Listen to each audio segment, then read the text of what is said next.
Pretty cool. This is my favorite part of the whole build, is that when the sheetrock starts to come in, it turns into a house. So it's the best part.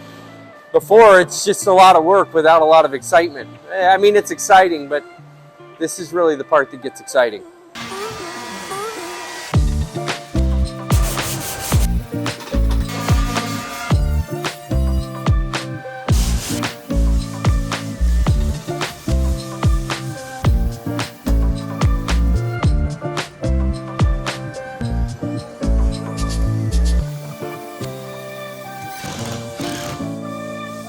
Is it starting to look like a house for you guys yet?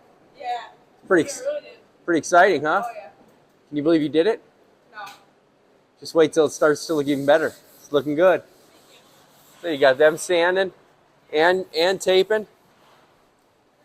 And the neat thing is that even though we're teaching them all the same, they're at varying levels. We kind of allow it to work out that way. We allow them to work at a pace where they grow.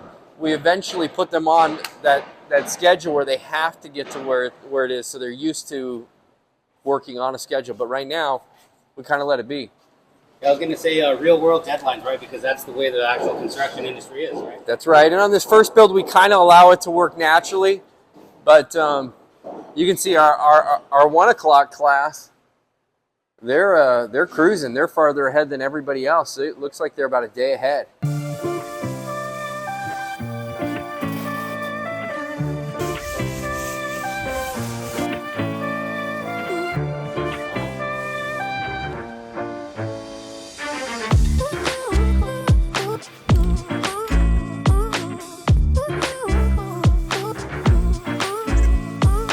Muscle memory is going to actually come in on the next build and the third build. Right now, they're starting to gain confidence in, let's say, the dance move. You know, this is, oh, look, I can move, I can wiggle, I can kind of do this. But without somebody standing next to them, they're still going, I'm not sure what I'm doing. But the next one where they start to gain more confidence, and the next one, and then a lot of it is practice at home. You know, these students need to be, we don't give them homework, but you know, the excitement of saying, well, let me figure that out, and doing that at home, that starts to create the muscle memory. But they're on the basic first portions before they're able to grab that muscle memory. They're gaining long-term memories, right? This has to be thought through in their brain. So when they get to a new thing, they can say, okay, I can do this. Not yet do their muscles just take over and do it yet, but they're getting close.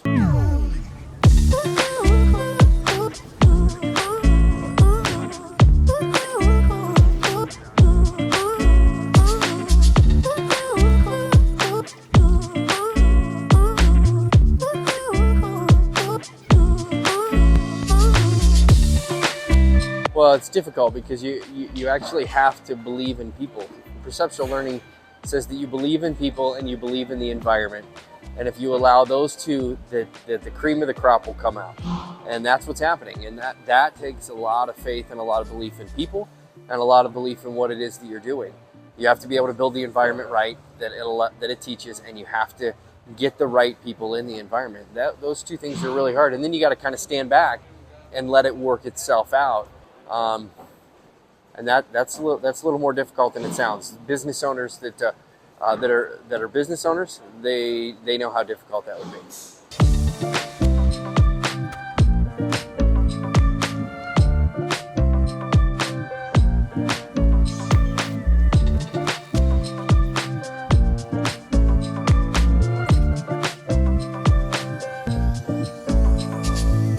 You got to make sure that it's smooth, so the eye can't see it.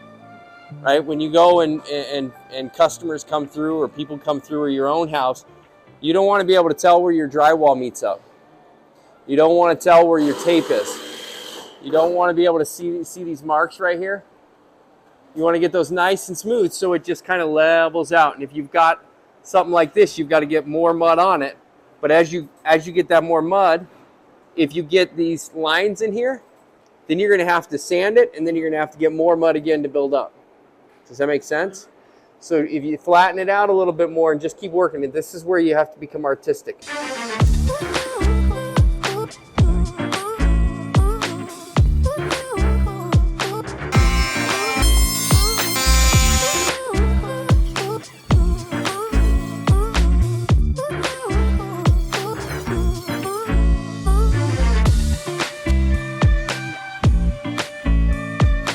The honeymoon might have been over with that hammer. You know, I think that they're hitting another exciting phase, though, which is they continually hit those. Oh man, it's no longer fun, but then they complete, and then they're like, oh, that was fun. You know, anytime you go through something hard, you hate it right up until you finish, and then you're like, that wasn't that bad, and then you try it again, and then it becomes easier and easier and easier. So I would say, yeah, they're about to hit another hard one. This drywall becomes difficult because it's now artistic. You know, the rough-in is called rough-in for a reason. If it's not perfect, it's not a big deal. We're going to cover it up. But now they can't cover it up. They've got to fix it, fix it, fix it. The rough-in has to be perfect structurally, but it doesn't have to be cosmetically. Now we go to, it doesn't have to be structurally perfect. It has to be cosmetically perfect because there's no real structure in the sheetrock. So they've got to have eye appealing. Everything's got to be right. The paint's got to be right, and that's a new exciting thing. But will also start to cause them a little bit of pain, or they'll go right through it. You know, they got great teachers that have showed them how it's supposed to be done. Each personality is different. Some people, when they get frustrated, it comes out verbally. Some people, they go inside, and they're learning what that's like to work with somebody who talks different, or when they have troubles or struggles in what they're doing, they react different. We often think that, however, when something goes wrong, it should be like maybe my parents or the person who I'm closest to. But when you realize that not everybody reacts that way, it becomes a new thing for them to learn, and that's pretty exciting too. Personality skills are a dying breed these days.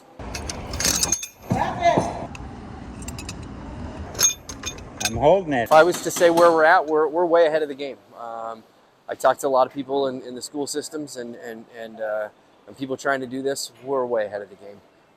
Where the students are, we would love to get more information into them faster, but we can't.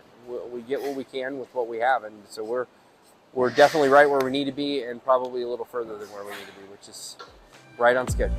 Are you ready?